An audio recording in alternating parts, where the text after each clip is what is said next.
The siege of Kareth Prime Fleet, Admiral Siren Voss stood on the command deck of the Confederate flagship Sovereign Will and watched her fleet die. The battle had begun 3 days ago with Hope. 800 warships of the Velari Confederation had formed a defensive sphere around Kareth Prime, their formation tight and disciplined. Orbital defense stations added their firepower to the mix. Planetary shield generators hummed with enough power to stop a small moon by every calculation, by every strategic model. They should have been able to hold, but the Drachnal had brought 2,000 ships, and they had brought something new. Another shield collapse on Station 7, reported her tactical officer, his voice cracking with exhaustion. They're using those gravity weapons again. We can't compensate fast enough. Serena watched the holographic display as another cluster of friendly signatures winked out of existence. The Drachnal gravity disruptors were tearing holes in their shield coverage, creating gaps that lasted only seconds but allowed perfectly timed torpedo strikes to slip through. It was like fighting an enemy who could open doors in your armor whenever they wished. How many ships do we have left? She asked. 17. Combat effective. Another 40 with partial systems. The tactical officer paused. Down from 800. Admiral Sirena closed her eyes for a moment.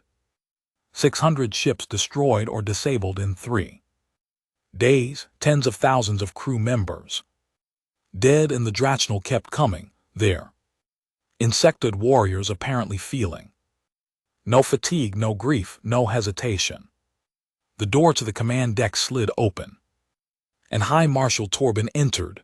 The Velari commander was tall and thin, his blue-called skin pale with stress. His species had held KTH Prime for 3 centuries. His ancestors had built the cities below. His children lived in those cities now, looking up at a sky filled with war. The planetary shields are at 30%, Torren said. His voice was calm, but Serena had served with him long enough to hear the despair underneath. My engineers estimate 18 hours before complete failure, and then the Drachnal land, and my people. He did not finish the sentence. He did not need to. Everyone knew what the Drachnal did to conquered populations. They did not take slaves. They did not negotiate surrender.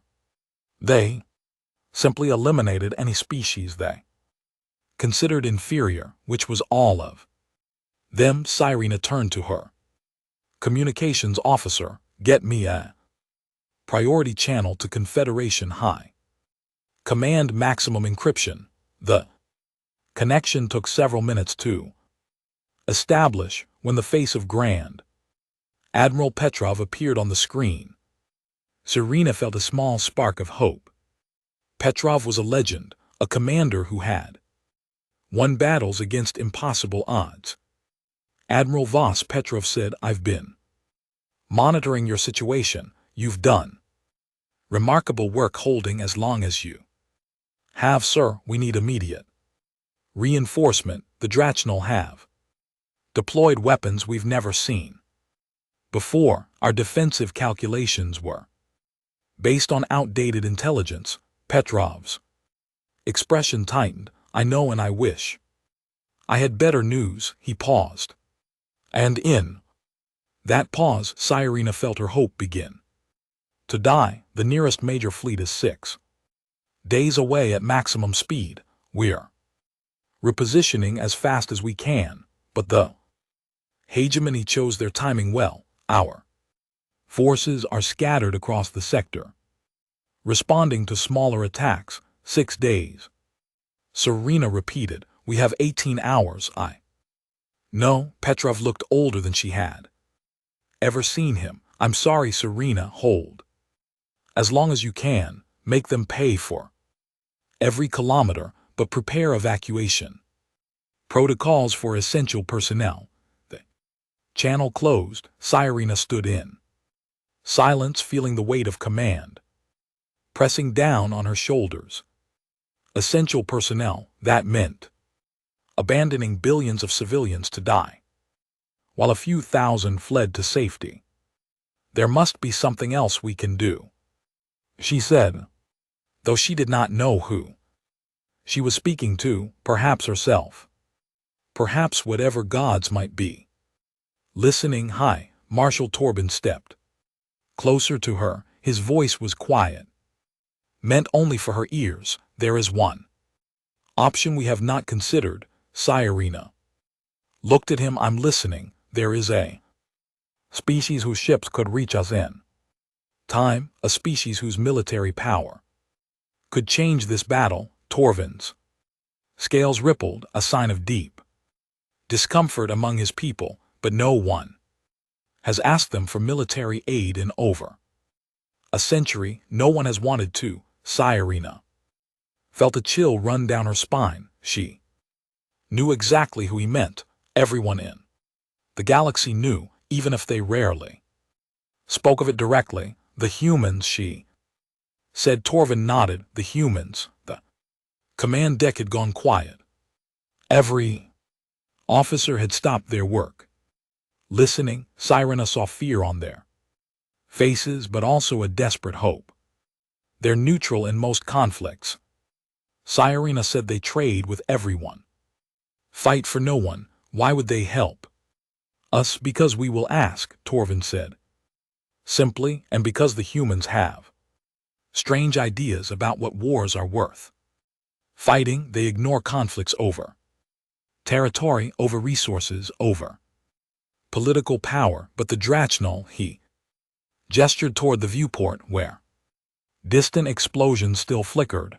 The Drachnol commit genocide. The humans have opinions about genocide. Sirena thought about what she knew of humanity. They had joined galactic civilization barely 2 centuries ago, a young species from an unremarkable planet, an unfashionable corner of the galaxy. They had been dismissed at first as primitive, aggressive, short-lived creatures with no special abilities. Then came the Kree War. She had been a young officer when news of that conflict reached her home world.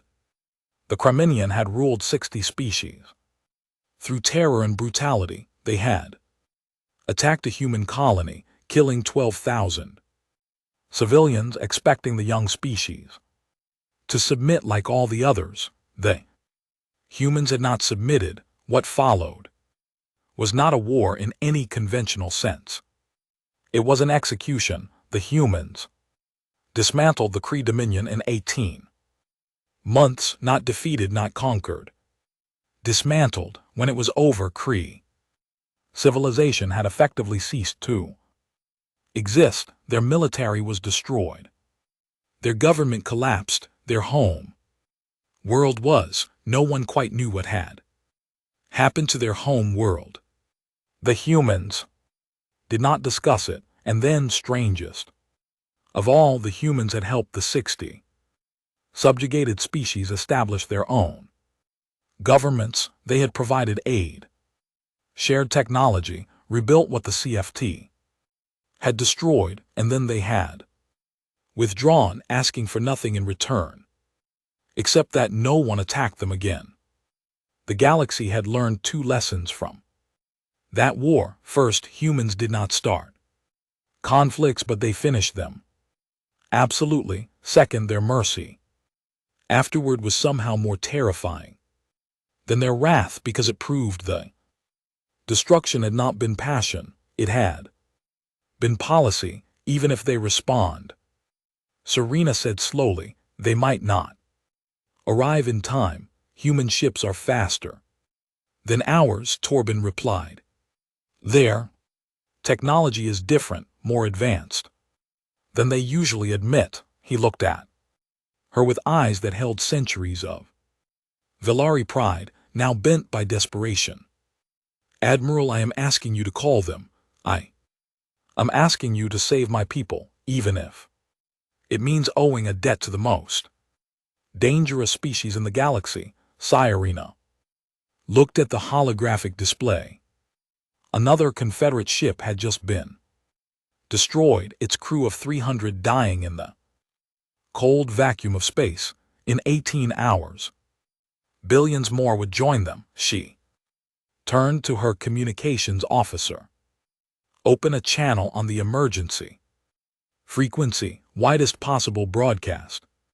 Human military encryption. Admiral, the officer looked uncertain. What should I say? Cyrena thought for a moment. Then she began to speak, and her words went out into the darkness of space.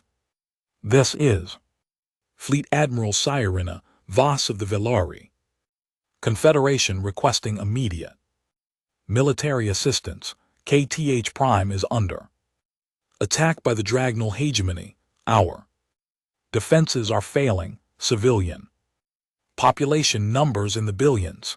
The Dragnal do not take Clear's throat.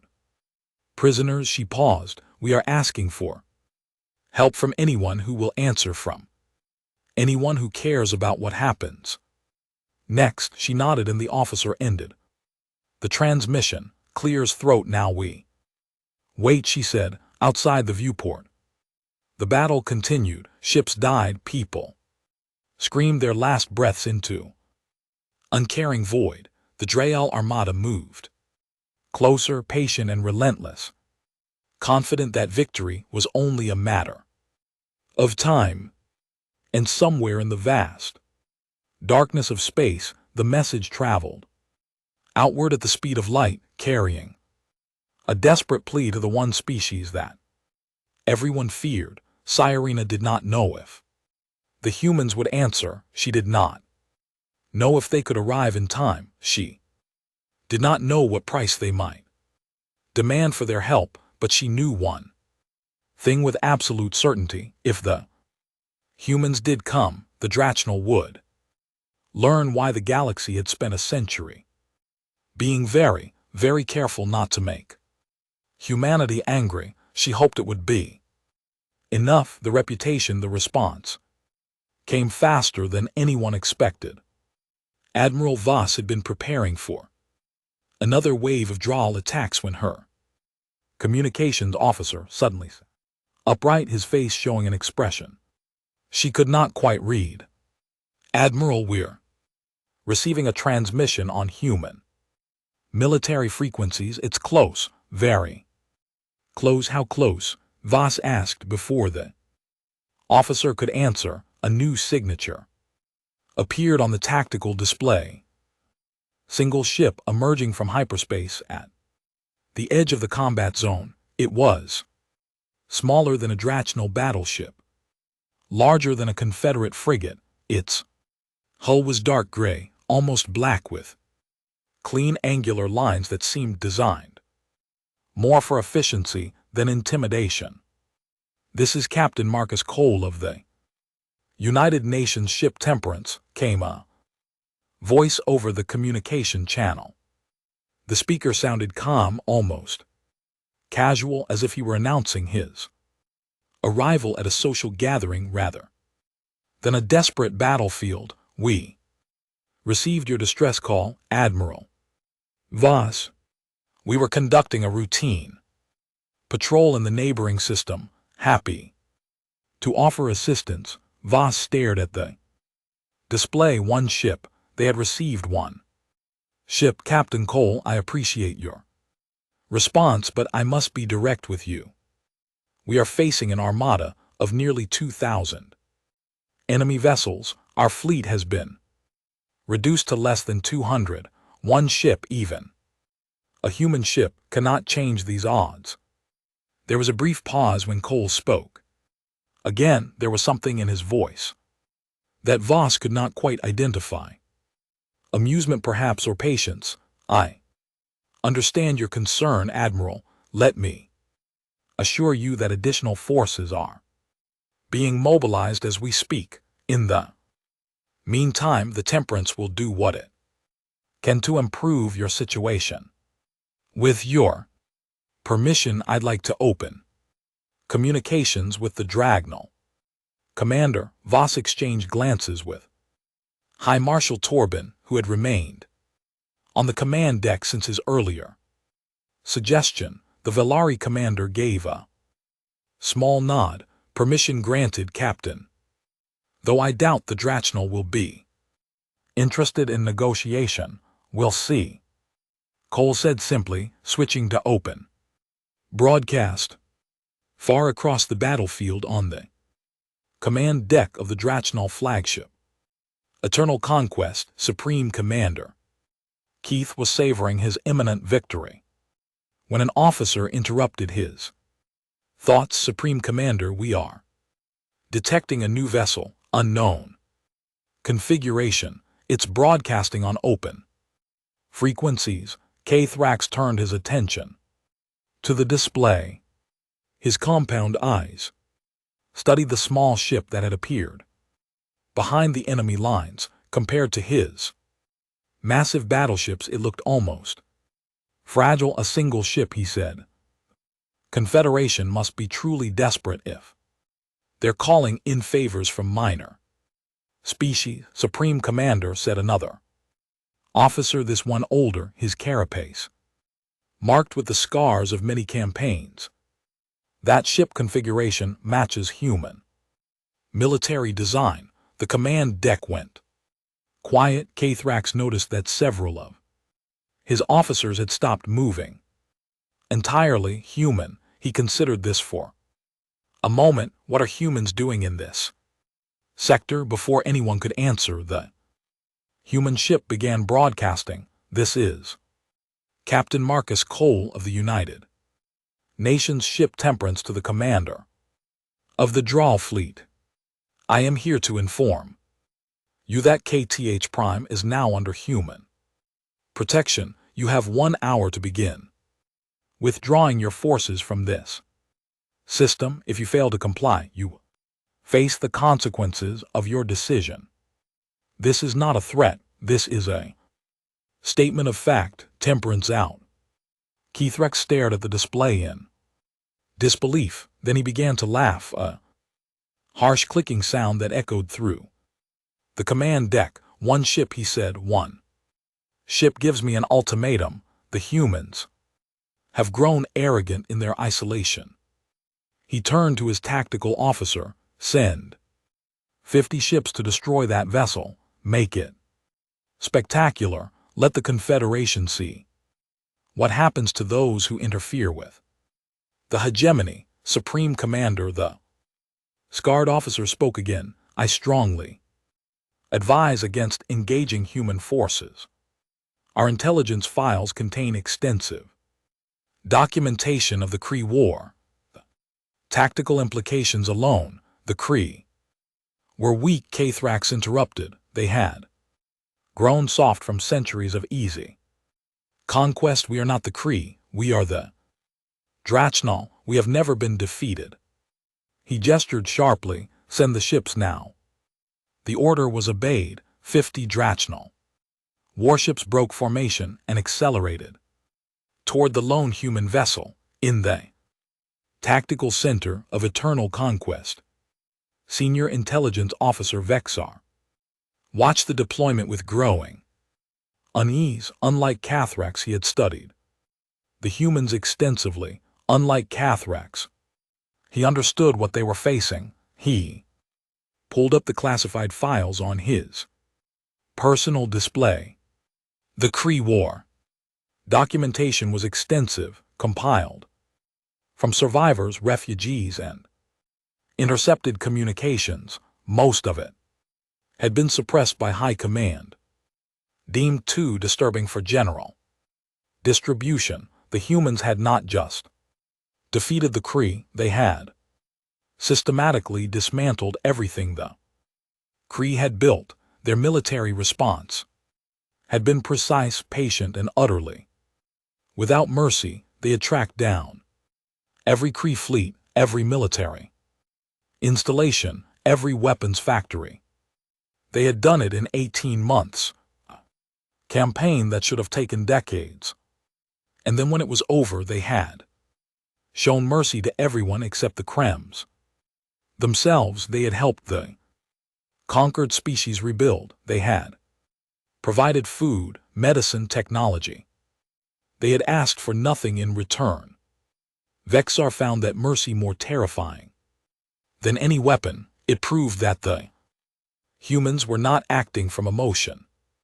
They were not angry, not vengeful, not driven by passion. They had simply decided that the CRT needed to be removed from existence, and they had done so with the same efficiency that a surgeon might remove a tumor. The galaxy had spent a century being very careful not to give the humans a reason to make similar decisions about anyone else, and now Cathrax was sending 50 ships to attack them. Vexar considered speaking up again, but he knew it would be useless. Cathrax was too proud to retreat, too confident in his own superiority. He would not listen until he was forced to understand.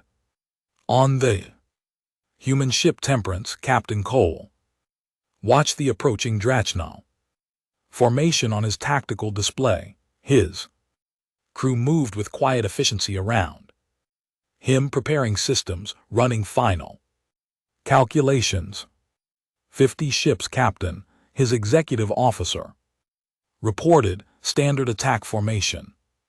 Estimated contact in 6 minutes. Cole nodded. Have they tried to communicate? No, sir. They appear to be treating this as a pure combat engagement. Unfortunate. Cole sat back in his command chair. All right, let's give them their lesson. Weapons free. Defensive pattern Omega. Lethal force is not authorized. I repeat, lethal force is not authorized. We're going to show them what we can do. We're not going to kill them for being stupid. The crew acknowledged his orders. The Temperance began to move, accelerating not away from the attacking ships but directly toward them on the Confederate flagship. Admiral Voss watched in horror as the human ship rushed toward 50 enemies. What is he doing? She demanded. That's suicide. Hi. Marshal Torben said nothing. His eyes were fixed on the display. The draw ships opened fire. Hundreds of weapon systems unleashed their fury at the tiny human vessel. Plasma bolts, kinetic rounds, guided missiles, all converging on a single target. None of them hit. The Temperance moved through the fire like water through a net. Its point defense systems tracked incoming projectiles with impossible precision, destroying them meters from the hull. Its engines adjusted course constantly, finding the gaps in the firing patterns that should not have existed, and then it began to fire back. The human weapons did not look impressive. No massive plasma bursts, no spectacular energy beams, just small fast projectiles that seemed to ignore shields entirely. Each shot struck a precise location on each target. Engines, weapon systems, communication arrays, never life support, never crew quarters, just the systems needed to fight. In 11 minutes, 50 Dragnal warships drifted dead in space. Their crews were alive, their ships intact but completely disabled. Captain Cole's voice came over the open channel again. Supreme Commander Cathrax, that was your one free lesson. The next engagement will not be so gentle.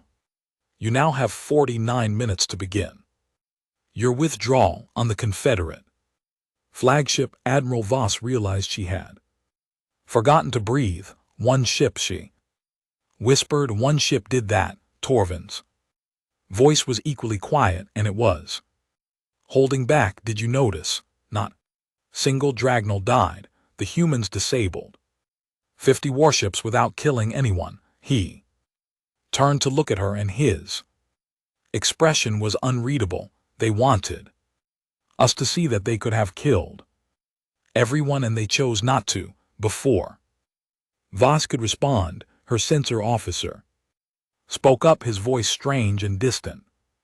Admir, we're detecting new hyperspace signatures, multiple signatures, many signatures. The display updated. At the edge of the system, space itself seemed to tear open as ship after ship emerged from hyperspace.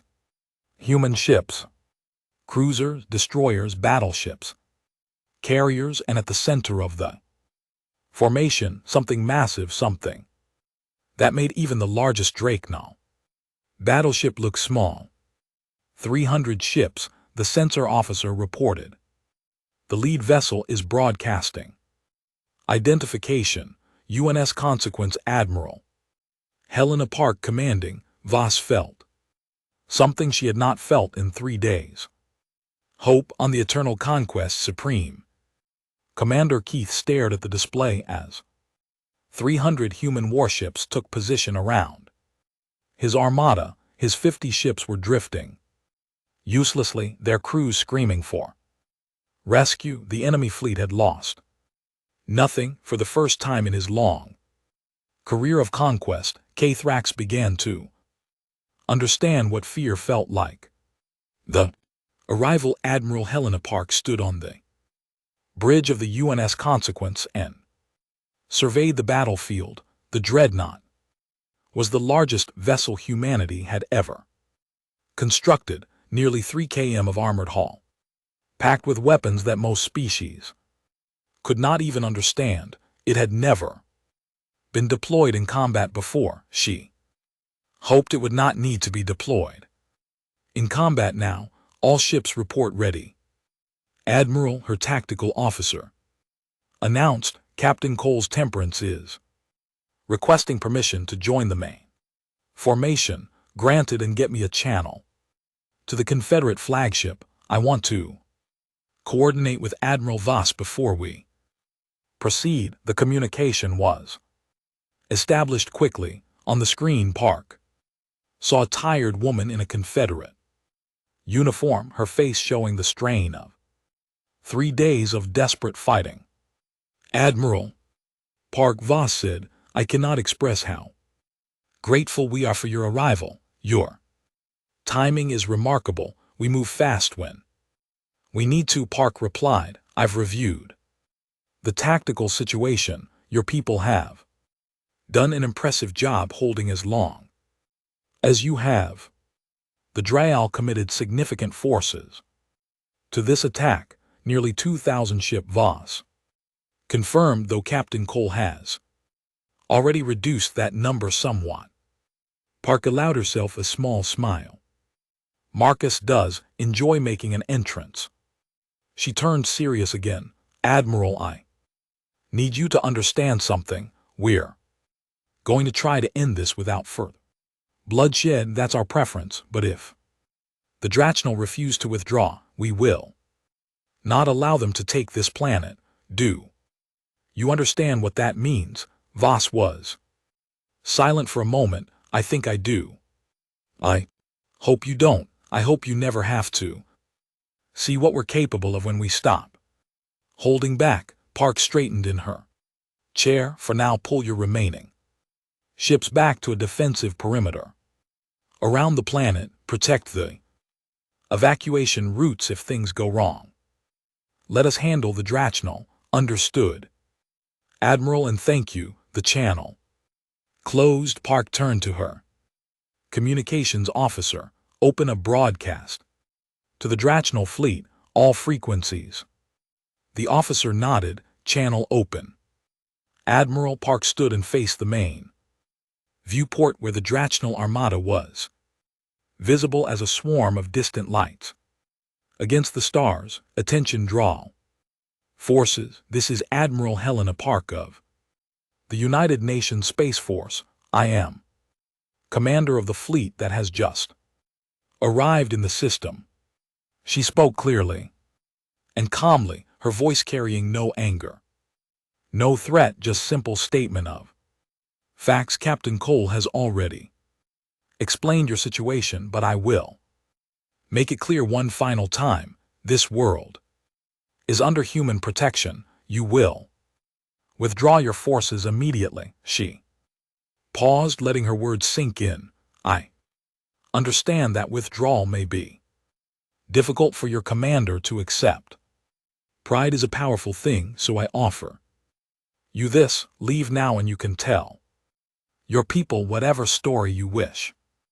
Snort, say the defense was stronger than expected. Say you achieved your objectives and chose to depart. We will not contradict you. Snorts, your fleet remains intact. Your honor remains intact. Your soldiers go home to their families. Another pause. On the tactical display, she could see the Dragnal ships holding position. No movement toward withdrawal, no movement toward attack. Either they were waiting, uncertain. But if you choose to fight, Park continued, her voice dropping slightly, then you should understand exactly what you are choosing. We have studied your hegemony. We know your tactics, your weapons, your strategies. We know your strengths. She leaned forward slightly. We know your weaknesses. Every ship in this system will be disabled or destroyed before you can reach the planet. Every invasion force you deploy will be eliminated before it can land. And when this battle is over, we will follow you home. She let that last statement hang in the air. We do not want war with your species. We have never wanted war with anyone. But if you force us to fight, we will not stop until we are certain you can never threaten anyone again. Ask the CR how that worked out for them. She straightened again. You have 30 minutes to begin your withdrawal. Use them wisely. Park out. The channel closed. Park returned to her command chair and sat down. Now we wait, she said. On the eternal conquest, Supreme Commander. Keith stood in silence as the human admiral's words echoed through his command deck. Around him, his officers waited for orders. None of them spoke.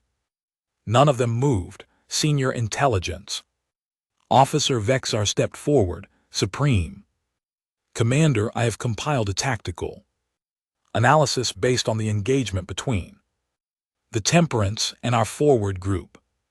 Kathrax turned to face him. Proceed. The human vessel demonstrated several capabilities that do not match our current intelligence estimates. Vexter pulled up a holographic display showing the brief battle. Their point defense systems achieved a 99.7% intercept rate against our weapons fire. This exceeds any known technology by a significant margin. Their offensive weapons appear to bypass our shields entirely. We do not understand how this is possible. Shields can be upgraded, Kath said. Weapons can be countered.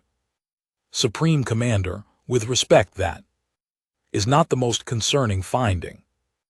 Vexar changed the display to show the current human formation. The Temperance is classified as a heavy cruiser in human documentation. It is a mid-range vessel, not their primary combat platform. The ships that have just arrived include vessels that dwarf the Temperance in every measurable category.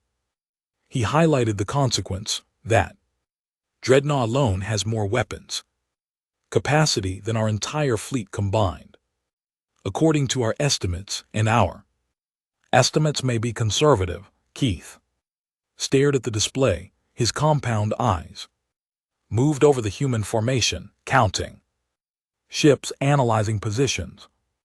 They sent 300 ships to defend a world that is not theirs, he said slowly.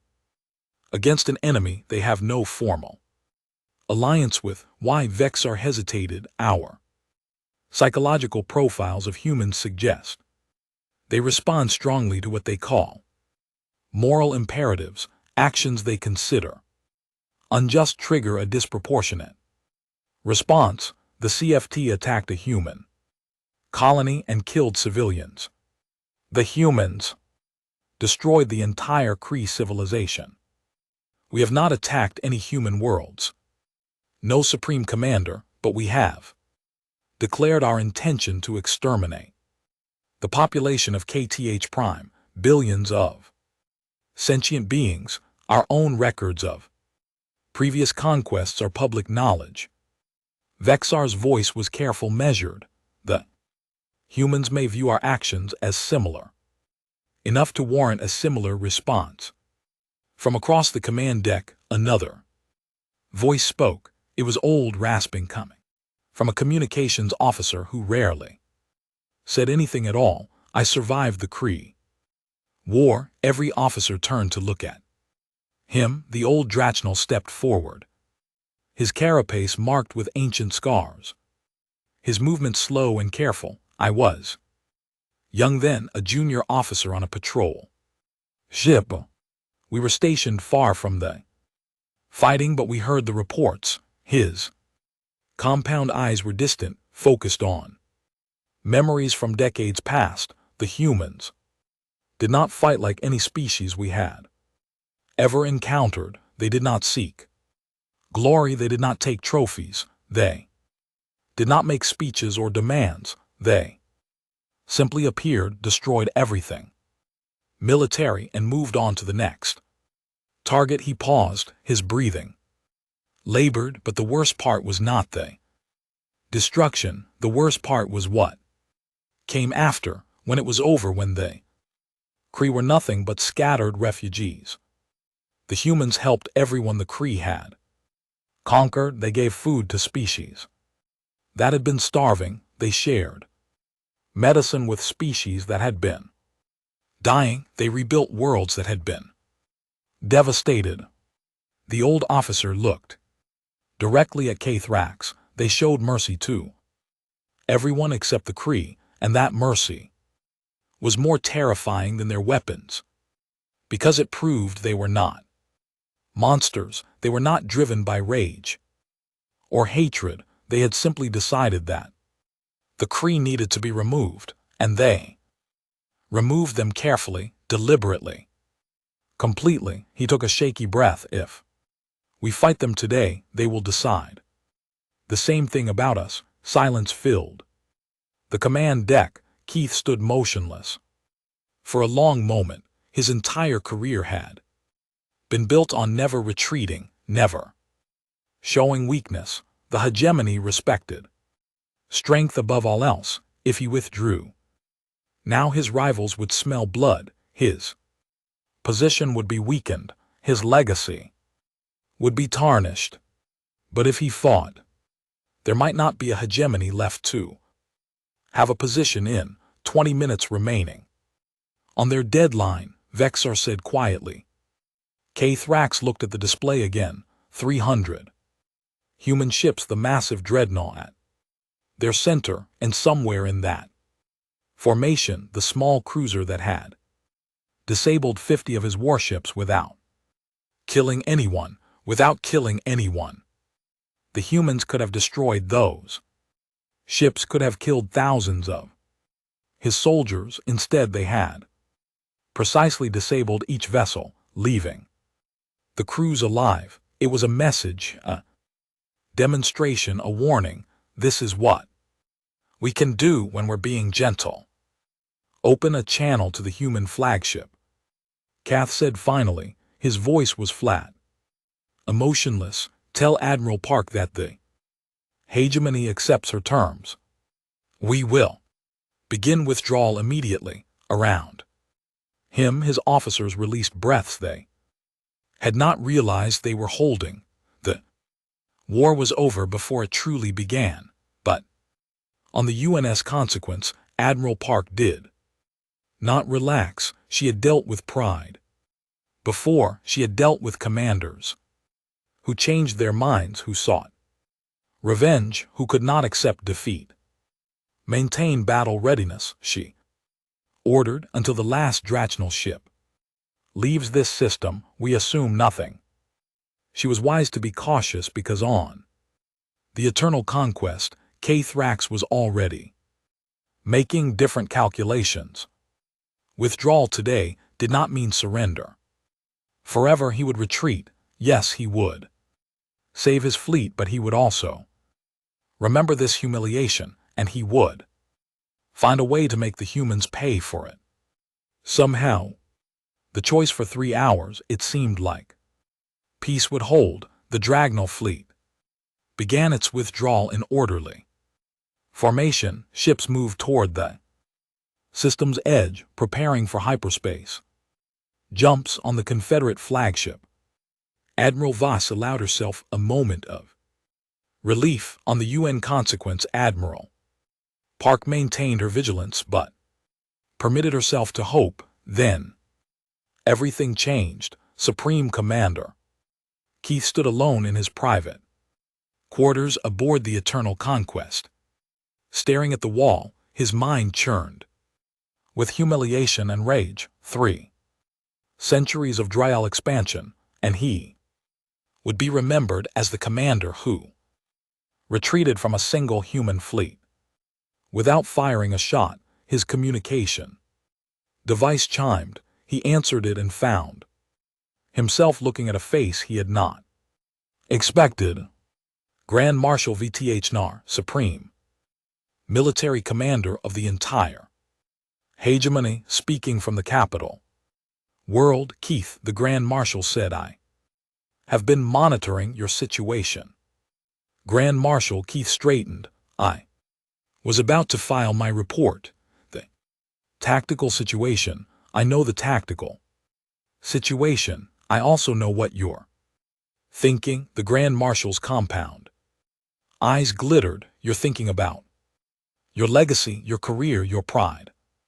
Cathrex said nothing. What if I told you there was another way? The Grand Marshal leaned forward. The humans are confident, perhaps too confident. They believe their reputation alone protect them, that no species would dare challenge them directly. They have 300 warships in system. We saw what one of their cruisers did to 50 of our ships.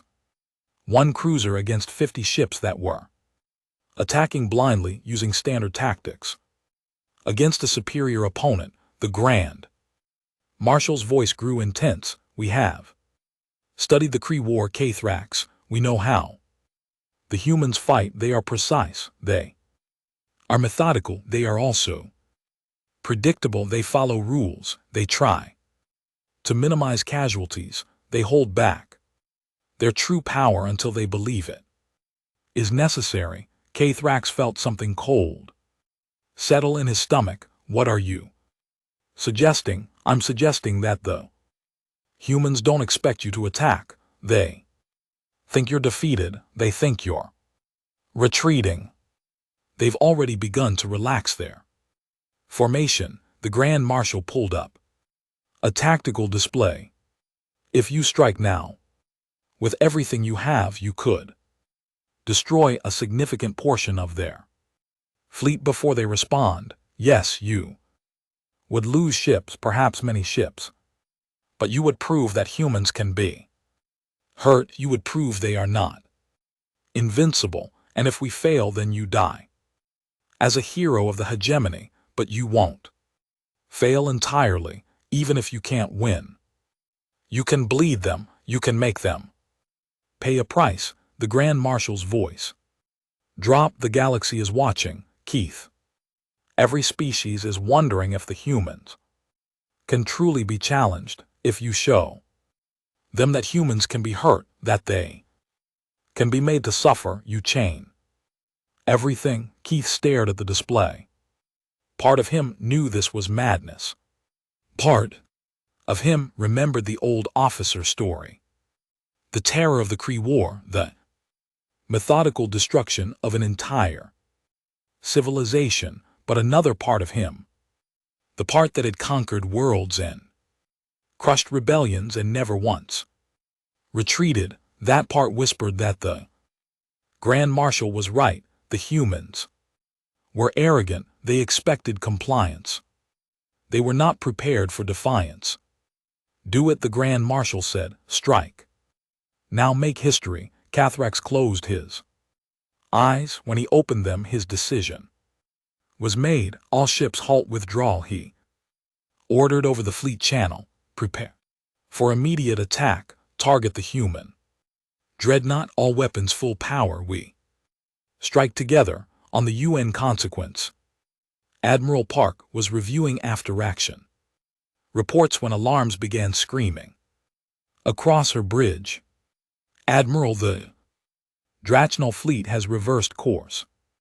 They're coming back fast." Park was on her feet instantly. "Battle stations, all ships to defensive formation." "Admiral, they're not just attacking." Her tactical officer's voice was tight with disbelief. "They're attacking us, all of them. Every ship in their fleet is converging on our position." Park watched the display as nearly 2,000 enemy ships turned and accelerated toward her fleet. It was insane. It was suicide, and it was happening. "They think they can overwhelm us with numbers," she said quietly. "They think if they hit us hard enough and fast enough, they can win through sheer aggression. Can they?" Park's expression hardened.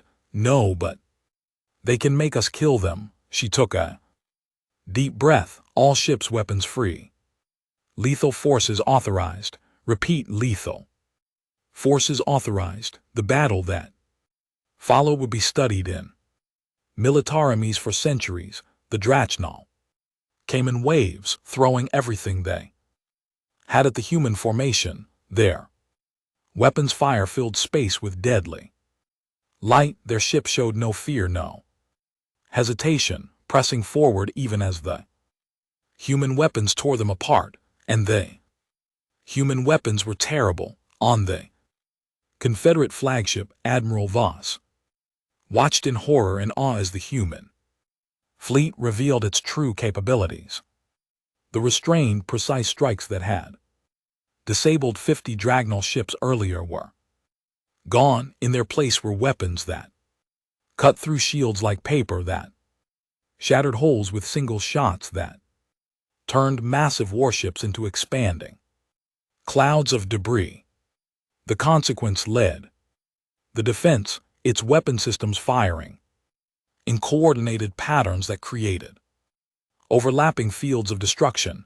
Enemy ships that entered those fields simply ceased to exist. But even the smaller human vessels were devastating, each one accounting for dozens of Drachnal casualties. Yet the Drachnal kept coming. Cathrax watched from the eternal conquest as his fleet died around him. Ship after ship vanished from his display, thousands of his soldiers dying every minute. But the human fleet was not untouched. He could see it now. Human ships were taking damage. Some were even being destroyed, overwhelmed by the sheer volume of fire. "We're hurting them," he said, his voice rising with desperate hope. "We're actually hurting them." He was right. 6 human vessels had been destroyed. Another dozen were damaged. The Drachnal were paying 100 lives for every human casualty, but they were proving that humans could bleed. On the consequence, Admiral Park saw the same numbers: 6 ships lost, 1,800 crew members dead. The price of the Drachnal's desperation. "Admiral," her tactical officer reported, "the Drachnal flagship is attempting to break through to the planet. If they reach atmosphere, they could deploy ground forces." "Not happening." Park's voice was cold. "Concentrate fire on the eternal conquest. I want that ship disabled." The consequence turned its attention to Cathrax's flagship. The Dreadnought's main weapons spoke, and the eternal conquest shields collapsed. Second, precise strikes disabled engines, weapons, communications. The massive ship went dark, drifting helplessly, but Kethax was not finished. From his disabled bridge, he watched his remaining ships continue the attack. They were down to 800 vessels now, then 600, then 400. The human fleet had lost 8 ships. The exchange rate was absurd, impossible, catastrophic, and still the draw came. Admiral Park made a decision. She opened a broadcast to the entire battlefield. Drachnal forces, your flagship has been disabled. Commander cannot lead you. This battle is over. Stand down now and you will be allowed to surrender with honor. Continue fighting and you will die for nothing. She paused. This is your only warning. For a long moment nothing changed. The Dragnal ships continued their attacks, driven by momentum and training and the fear of showing weakness. Then one by one they began to stop. It started with a single destroyer that powered down its weapons and transmitted a surrender signal. Then another, then a dozen more. The wave of capitulation spread through the fleet like wildfire. Crews who had watched their comrades die by the thousands decided they did not want to join them. Within 30 minutes, the battle was over. The surviving Drawl ships drifted in space, their weapons silent, their crews waiting for the mercy they were not sure would come. Admiral Park surveyed the battlefield. 1,800 Dragnal ships destroyed or disabled, nearly 200,000 enemy soldiers dead, and on her side 8 ships lost, 600 crew members killed. The humans had won. The cost had been terrible, but they had won. Begin rescue operations, she ordered. I want every survivor recovered, every wounded treated, every dead honored. She looked at the drifting hulk of the eternal conquest. And get me a channel to whatever passes for command on that flagship. Kthrax and I need to have a conversation in the ruins of his command deck. Supreme Commander Keith heard the human admiral's voice asking to speak with him. He was wounded. His carapace cracked in several places. Most of his officers were dead, but he was alive, and he would have to explain to the galaxy why he had thrown away an entire fleet for nothing. He accepted the communication. Admiral Park's face appeared on his damaged display. Supreme Commander, she said, you crews will be rescued and repatriated. Your ships will be returned after demilitarization. You will leave this sector and not return. Her voice was flat without emotion. These are not terms for negotiation. This is what will happen. Kthrax stared at her. Why? He asked. Why? Let us live. We attacked you. We killed your people. Park's expression did not change. Because killing you accomplishes nothing. Because your crews were following orders from a commander who made a foolish choice. Because we are not the Drachnal. She leaned slightly forward. And because I want you to go home and tell everyone what happened here. I want every species in the galaxy to know what we can do when we're forced to fight. And I want them to know that even after all of this, we chose mercy. She paused. Don't make us regret that choice, Supreme Commander. Don't make us come to your home world, because if you do, we won't be merciful again. Channel closed. Kath sat in the darkness of his ruined ship, surrounded by death, and understood for the first time what the old officer had been trying to tell him. The humans were not monsters. They were something far more dangerous. They were people who knew exactly what they were capable of and chose every single day not to be that thing until someone forced them. The less than 6 months had passed since the Battle of KTH Prime. The planet had been rebuilt.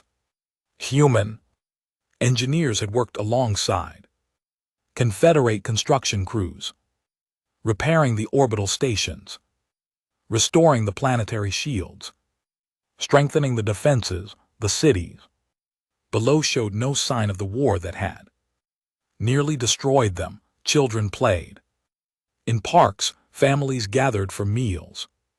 Life continued. Admiral Serena Voss stood on a balcony overlooking the capital city, watching the sun set over the mountains. The sky was painted in shades of orange and purple, beautiful and peaceful. It was hard to believe that 6 months ago she had been certain she would never see another sunset. Behind her a door opened. She turned to find Captain Marcus Cole stepping onto the balcony. He was in civilian clothes now, his clear's throat, uniform packed away for the journey home. The human fleet had begun its withdrawal that morning. Their work was done. Captain Cole, she said, I was hoping to see you before you left. Admiral, he moved to stand beside her, looking out at the same view. Beautiful world you've got here. It is now. She was quiet for a moment. Thanks to you. Thanks to your people. Cole shrugged. We just did what needed to be done. You did more than that. Voss turned to face him. I've been thinking about this for months, the question that kept me awake at night, and I finally decided I needed to ask you before you left. What? Question? Why? The word came out simply, carrying all the weight of everything she had witnessed. Why show mercy? Why let them live? You could have destroyed the Draw fleet completely. You could have pursued them home, done to them what you did to the Kree, what Kathrax did after he attacked you during a ceasefire. No one would have blamed you. Cole did not answer immediately. He looked out at the sunset, his expression thoughtful. Did you know I lost friends in that battle? He said finally. 8 ships, 600 people, some of them I had served with for years. Good people. People with families waiting for them back home. I'm sorry, so am I. He took a deep breath. When Kathrax made his choice, when he turned his fleet around and attacked us, I wanted to destroy them all. I wanted to chase them back to their home world and burn it to ash. I wanted to make them pay for every single life they took. His voice was calm, matter of fact, as if he were discussing the weather. That calmness made his words more frightening than any rage would have been. Clear's throat. But we didn't do that, he continued. Do you know why? Voss shook her head. Because we learned something about ourselves a long time ago. Something terrible. Cole turned to meet her eyes. We learned that we are very, very good at destruction, better than we ever wanted to be. Back on our home world, before we ever reached the stars, we spent thousands of years perfecting the art of killing each other. We built weapons that could destroy cities in seconds. We developed strategies for genocide. We came within a hair of wiping ourselves out more than once. He paused, letting that sink in. When we finally made it to the stars, we thought we had moved past all that. We thought we had grown up. And then we met the Kree. Voss had heard stories of the Kree War, but never from someone who had lived through it. She found herself listening intently. The Kree attacked one of our colonies, 12,000 civilians dead in a single day, and something activated in us, something old and dark and terrible. All those instincts we thought we had buried came roaring back to the surface. Cole's voice grew quieter. We destroyed them. Not just their military, their entire civilization. We took them apart piece by piece over 18 months. And when it was over, there was almost nothing left. They deserved it, Voss said after what they did. Maybe, Cole cut her off. Gently, maybe they did, but that's not the point. The point is what it did to us. The point is that we looked at ourselves after it was over and we didn't like what we saw. He turned back to the sunset. We swore after that war that we would never become what we were capable of being. We would never let that darkness take control again. Every enemy we spare, every chance we give is a choice, a reminder to ourselves that we're still human. Voss considered his words carefully. But what if mercy fails? What if Kathrax comes back? What if the Dragnel decide to try again? Cole smiled, but there was no warmth in it. For just a moment, Voss saw something ancient and cold behind his eyes, something that reminded her of deep space and eternal darkness. Then we stopped being merciful, he said simply. And everyone who ever wondered why the galaxy fears us will have their answer. The sun had nearly set now. The first stars were appearing in the darkening sky. We don't show mercy because we're weak, Admiral Cole said. We show mercy because we know exactly what we could do. Instead, we hold ourselves back every single day, every single decision.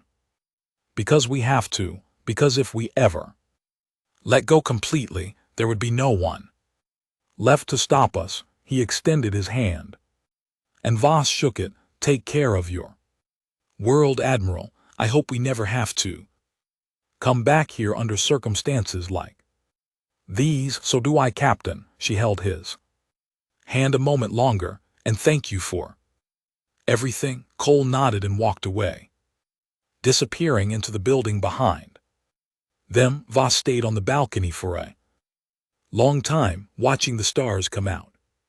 Somewhere up there, the human fleet was gathering for its departure. 300 ships that could have conquered the galaxy if their crews had wished it. Instead, they were going home, leaving behind a world they had saved and an enemy they had spared. In the months that followed, the galaxy slowly absorbed the lessons of Kareth Prime. The Drachnal hegemony retreated to its core territories, weakened and humiliated. Rumors spread of internal conflict, of subject species rising up, of a civilization questioning everything it had believed about strength and conquest. Grand Marshal Vthnr, who had urged Kathrax to attack, was quietly removed from power. Kathrax himself lived in disgrace, a broken commander haunted by the memory of everything he had lost. Throughout the galaxy, species who had once considered expansion and conquest began to reconsider, not because they feared the humans would stop them directly, but because they understood now what human attention could mean. Better to build than to destroy, better to trade than to conquer, better to grow together than to grow alone, and on 1,000 worlds in 1,000 languages. Teachers began telling a new story to their students, the story of Kareth Prime, the story of the battle that was lost until someone called the species everyone feared. The story had many versions, but they all ended the same way. True power, the teacher said, is not the ability to destroy. Any fool with enough weapons can destroy. True power is the ability to destroy and choosing not to. True strength is looking at your enemy, knowing you could end them completely, and offering mercy instead. The humans understood this. The humans lived it every day, and that understanding, that choice made fresh with every sunrise, was why the galaxy feared them, not because of what they would do, but because of what they could do and didn't. High above Kareth Prime, the last human, ships engaged their hyperspace drives and vanished into the stars. Behind them they left a world at peace, an enemy defeated but alive, and a lesson that would echo through history. Admiral Voss watched them go, and she made a silent promise to herself. She would remember this day. She would remember what the humans had taught her about power and mercy, and the courage it took to choose compassion over vengeance. And if anyone ever asked her about the species everyone feared, she would tell them the truth. The humans were not feared because they were strong. They were feared because they were strong enough to be gentle, and that made all the difference.